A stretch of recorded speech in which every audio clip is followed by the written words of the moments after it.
Hello there, I'm Scotty. You're not in continuing Sequel-A-Thon 2. We are on Beverly Hills Cop 3. Known universally to be the worst film in the trilogy. I don't think it's that bad. I do think it's the worst in the trilogy, but I don't think it's terrible that everyone else points out, and Eddie Murphy has said that, you know, this is the worst one and that he regrets doing it. And that has led us to what will be the fourth film, Beverly Hills Cop Axel Foley. Just call it Beverly Hills Cop 4, hey? I don't understand why they can't just put numbers in movies. What is so bad with that, you know? Scream 5 is now just Scream again. It should just be Scream 5. Everyone calls it Scream 5 now. Or they should, at least. And the Beverly Hills Cop 3 sees the return of Axel Foley, played once again by Eddie Murphy, as he goes back to Beverly Hills, California. If he keeps going back there, why doesn't he just move there? Why does he go back to Detroit at the end of any movie? Except for we don't see him leave at the end of this one, but you know what I mean. When his police chief this time, his boss, Todd, is murdered in cold blood, he tracks down the killer to Beverly Hills, which is a little bit different, but it's still someone gets shot, you know, and he has to go to Beverly Hills kind of deal. In this case, someone dies, like the first one, someone dies, we go to Beverly Hills to track him down in a place called Wonder World, which is a knockoff of Disney World, and he has to team once again with now Sergeant Billy Rosewood of the Beverly Hills Police Department. And yeah, so there's some behind the scenes things here. Originally, Eddie Murphy did not want to do this movie. He after the second one, he's like, you know what, I don't think I ever do another one. I think the only reason I do it is for the money, and which other people said, you know, do this performance in this. I think his performance is fine. You know, supposedly Murphy was trying to take it more seriously, and he is more serious. And I don't think that's a bad thing. Even though Eddie Murphy's gone on record and saying maybe he shouldn't have. He should have had actually more wisecracking. But I think he's just wisecracking enough in this, you know what I mean? But I will, you know, say that this movie does bring up the more comedy aspect. And it's a I'd hate to wonder, I'd hate to know what it would be like to watch 2 and 3 back to back. Because I watched 2 yesterday, intended to do this one right afterwards, was too tired after a late night with WrestleMania Night 2 on Sunday. So I was too tired. I just said, screw it. I put out a Scotty Tries. Go and watch that. It's Hidden Valley Ranch flavored ice cream. Go watch that. No. I said tired, so I got a yawn. But I waited a day to watch this. But I did, you know. Eddie Murphy didn't really want to do it, but he came back. They had a script, they didn't have a director. Tony Scott directed the second film, which is why there was more focus on action. And this one ended up being directed by John Landis, which is why there's more comedy. That leaves to an uneven tone through most of the film. And Landis was kind of on the outs due to what happened on Twilight Zone, the movie, with, you know, the whole thing in that one segment where actor Vic Morrow and 2 illegally hired children were killed in an incident with a helicopter blade. And so he kind of, you know, he went to court, he was acquitted, and his career kind of went in the toilet. He did this, he went doing this, The Stupids, and Blues Brothers 2000 before his movie career just went gone. Eddie Murphy would do quite a few more movies. Haunted Mansion, Pluto Nash, Tower Heist, which I think is actually pretty good, and will want to review one of these days.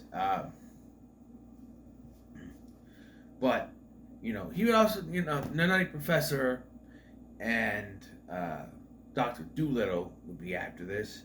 I tried to watch The Night Professor one night, right? I forgot to mention this. Maybe I did. I don't know. But I tried to watch it one night just to watch it, not to review it. I was on a break. It was when I was on a break from reviews. And I'm gonna put it in. I'm just gonna watch it.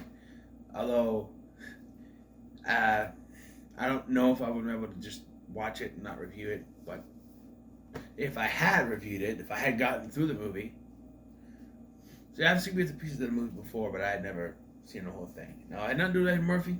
Had nothing to do with anything in the movie concerning Eddie Murphy or the fat suit or any other stuff with him. Dave Chappelle. Women be shopping. I got as far as women be shopping. My brain broke and I turned it off. No, you know what I'm saying? I broke. I sat there. Just sat there staring at the TV. Had to be about 5 minutes. And I'm just like, it broke me. It broke me. I had no idea what to do with that. So one of these days I'm going to have to review The Night Professor and try to decipher what women be shopping means. But anyway, so I didn't end up finishing that, just so you know. But I like a lot of Eddie Murphy's movies. I don't hate Haunted Mansion like everyone else does. I think it's pretty good. Or I think it's okay. I haven't seen it in years, but I think it's okay. I watched it with my son when he was 5, I think. So I thought it was okay. And people wanted it to be scarier, but it's Disney. Although they should have hired Gore Verbinski to direct it. But anyway, Beverly Hills Cop 3, which is what we're talking about right now, came out 1994. 10 years after the first one, and 7 years after the second one, which means I was 7 years old when this came out. But they had John Landis to direct this, who was more notable for comedies and horror, you know, American Werewolf, London. But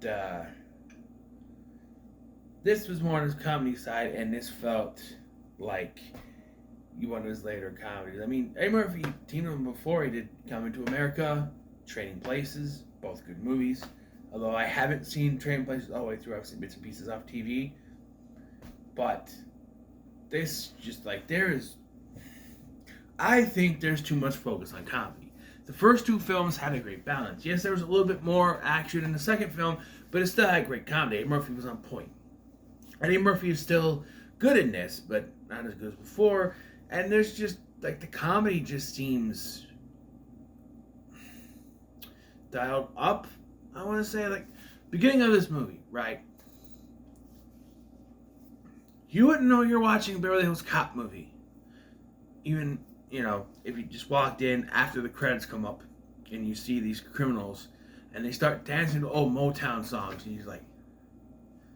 And then Axel Foley knocks on the door, bursts in, and like this whole thing breaks down, and then the boss, Captain Todd, dies. And what could be considered in line with his character, he gets shot, he's dying, and he pops up and goes, "Axel, what are you doing?" "Go catch my killer," and dies. Like, you couldn't make it sound like he's dying. This sounds like it looked like an SNL sketch, and not a good one. He's like, "Axel, what are you doing? Go catch my killer." "Axel, what the hell are you doing? Go and catch my killer." God damn it. Something like that. But no, it comes off as like a gag, and it doesn't work. There's other stuff with comedy that doesn't work in here, where it's just, I don't know. Like, one thing I will say does work, at least for me, was the scene with Sailors, once again played by Bronson Pinchot, was the only other character that comes back. So when they wrote the original script for this, both Taggart and Bogomil were coming back. They wanted Ronnie Cox and John Ashton to come back to play the roles. However, as the process kept going, one of two things happened. Either they got busy doing other roles, or according to Ronnie Cox, he read the script and passed on it. But I'll just go with they were busy. And Ronnie Cox said that after the movie came out and bombed, and so he turned it into a joke. I would love for them to come back, but the same, I think they do well. Hector Elizondo sort of replaces Taggart here as a new character that doesn't get much to do.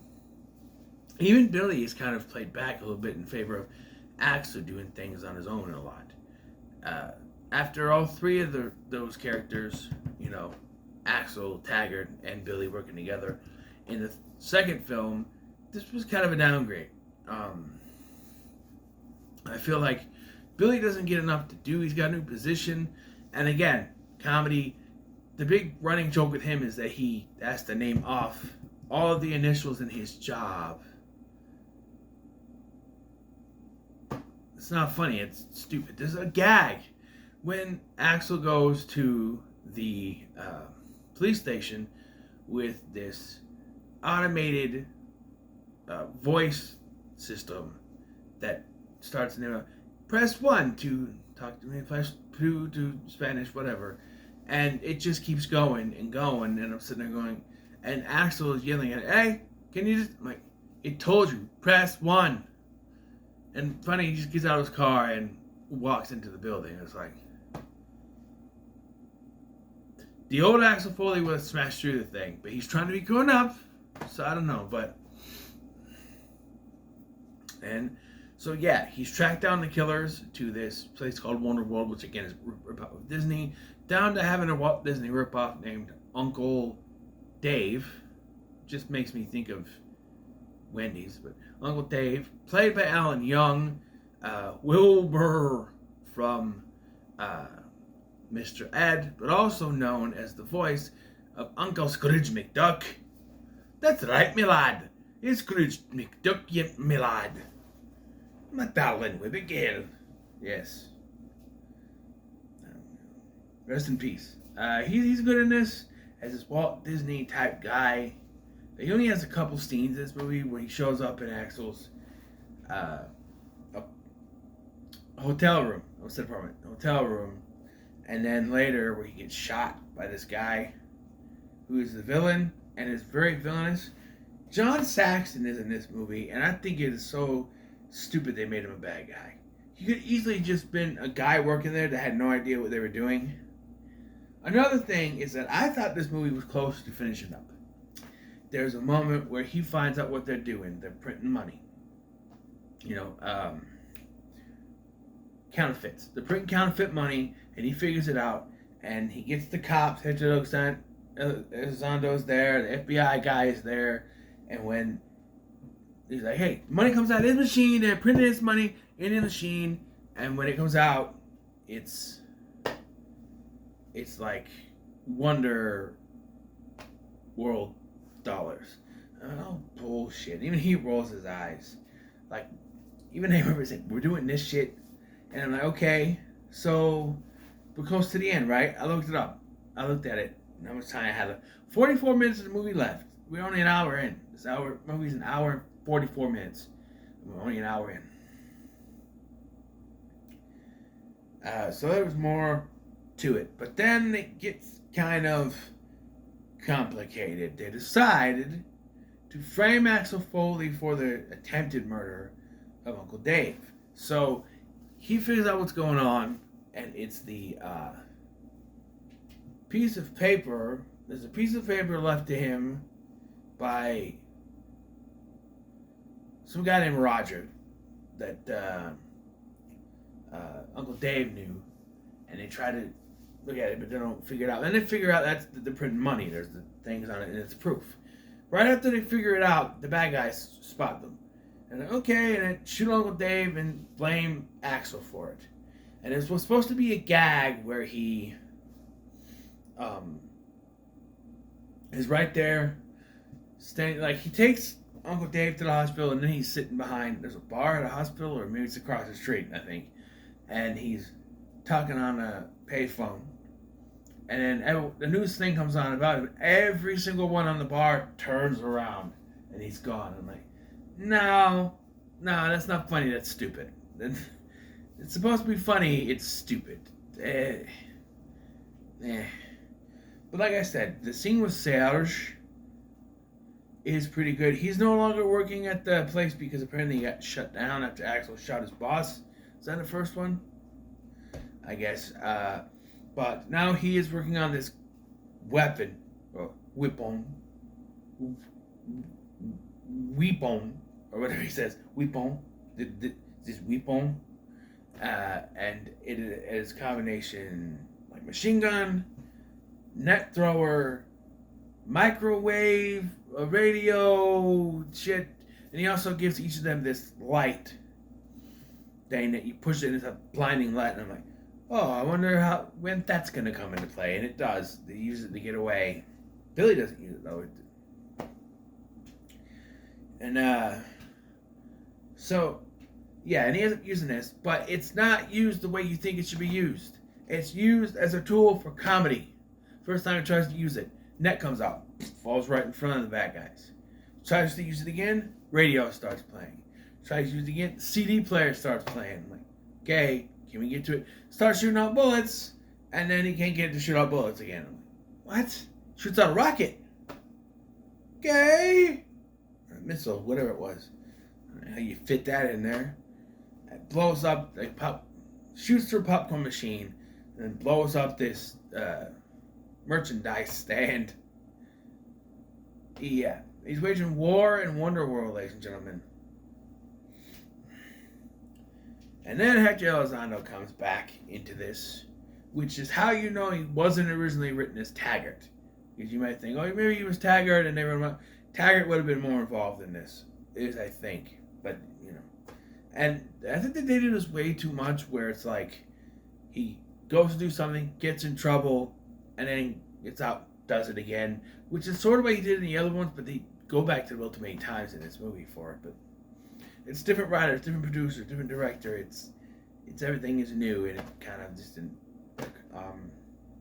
And it all takes place in this small little area in Wonderworld. But Billy shows up after Axel calls him, and Axel shows up, and this is where we get a twist, sort of. Axel finds out that this other African American woman whose name I forget, that he was flirting with earlier, she was working with Uncle Dave, and the security people. So the villain is the head of the security force, which I don't think he's a bad villain, but he's nowhere near as good as the first film, or even the second film villain. And he keeps trying to convince them that he's responsible. Now, I talked about the scene where they talk about the money, and the FBI agent's there, and he just waves it off, and I'm sitting there going, wait, police procedure would have you check the computers to see if there's anything on them, and you just ignored it. I'm like, what kind of police procedure is this? You're ignoring police procedure. This is stupid. They don't know how to write movie cops. And you don't know how stupid I felt when they revealed the twist. I didn't even think about it. Like, there's the point where John Saxon's standing, he's like, oh, it's you. Before they got, and then you get shot. I'm like, okay, there's going to be a twist. I'm like, it would be funny. It would be a great twist if it was Billy, although it wouldn't make much sense, but, you know, I'm like, oh, it's probably Hector Elizondo. Then they cut to Elizondo at a fire. Like, well, no, they're him at a fire, and then it cuts to him. Like, he got there. I thought, oh, he got there, he shot him. Then they have him show up at where all the stuff's going on. I'm like, okay, it can't be him. And then, after Axel is taking care of the problem, the FBI guy shows up. I'm like, oh, it's him. And then Axel shoots him. But unlike what would happen in the other movies, there's no explanation to what's going on. It's just, he's a bad guy too, and he shoots him, and yeah, he also shoots Elizondo. And Billy has gotten shot. And this made me roll my eyes, alright? Axel's been shot. Billy had a bunch of shots through him. And Elizondo's been shot in the arm. They're all, like, not doing very good. And they just start laughing it off. And I'm like, Billy's... Like, at one point, Billy falls down, and Elizondo starts laughing. He might need medical attention. I'm like, he's probably dying right now, but we're gonna laugh our ass off. How is that funny? Was that funny? Billy's probably gonna bleed to death right now, but this was funny. It was funny. And then we end up with where they're gonna introduce a new character for Wonder World, Axel the Fox. And then Axel gets to go with his lady friend, and it ends with a smile. But